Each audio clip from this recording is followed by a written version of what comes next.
Hi friends, and let me run a few things by you very quickly. I recently was at a Shabbat table and the famous topic of anti-Semitism came up, revolving, as usual, around Arabs in the old city, non-Jews in the UN, and, of course, the president of Iran. And of course, everyone got very distraught, but as usual, their hands went up, like saying, this is what it means to be a Jew, to be hated for no reason, and worse, not to be able to do anything about it. So, I, of course, felt that I should make a comment.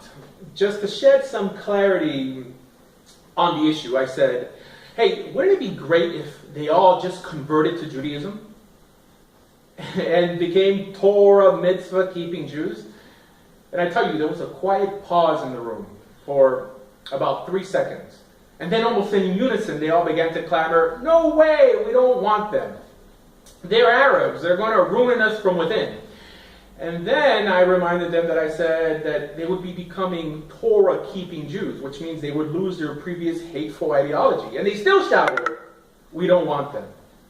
Then I said, well, you would at least have to agree that if the president of Iran became a Torah-keeping Jew, that would definitely be better for the Jews. And they yelled, no way. And then I said, okay, but what if all of our opponents in the UN became Torah Jews? That would definitely make the world safe for Jews. And again, they repeated, we don't want them to become Jews. And then they began to tell me how in Judaism we don't push our beliefs on others. And then someone else calmly said, Asher, if they keep their own religion and just leave us alone, everything would be fine. So then I said, okay, you want them to remain radicalized Muslims? And they said, yes, if that's what they want, as long as they just leave us alone. And of course, someone else said, no, of course not, because they began to catch my drift. So then the others clearly changed their mind also and said, okay, radicalized Muslims, no. So then I said, what if they became Christian? Then they said, no, they can't do that either because, as you know, Christianity is understood as a form of idolatry in Judaism today. So then someone else said they should just keep the 7 laws of Noah and just leave us alone. So I told them, you want all the nations who currently have a religion to adopt another religion that consists of only 7 laws. Then I looked at them and said, didn't you just say that Judaism doesn't push their beliefs on others? And isn't the laws of Noah a belief system that stems from the Jews? And they said, yes, but we don't put our obligations on them. And then I said that even though by accepting the 7 laws of Noah, they are basically making themselves liable to the death penalty by all Jews for breaking any of those 7 laws without pre-warning and with only 1 witness.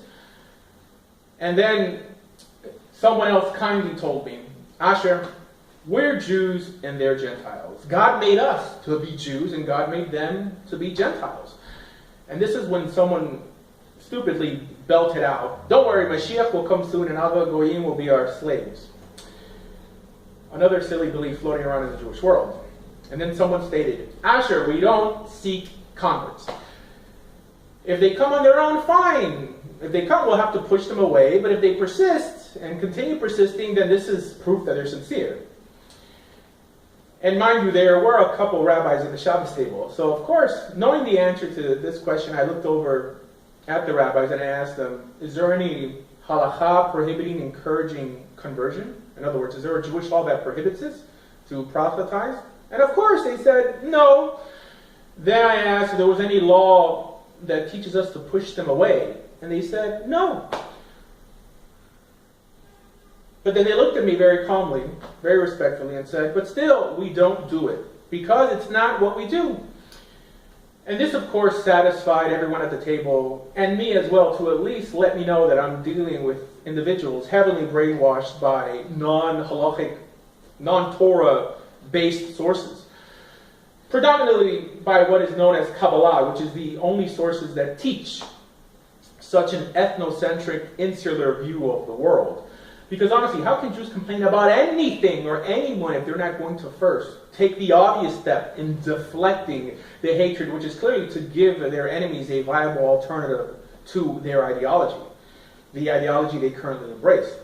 In other words, to offer them Torah, to make them brothers and sisters, especially when there's nothing in Judaism stopping them from doing so, except popular opinion in, oh yes, Kabbalah.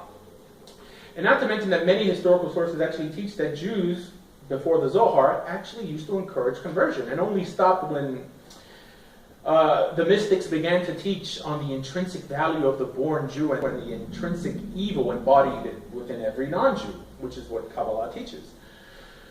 Kabbalah, a movement that my organization and really Judaism before the 13th century never embraced.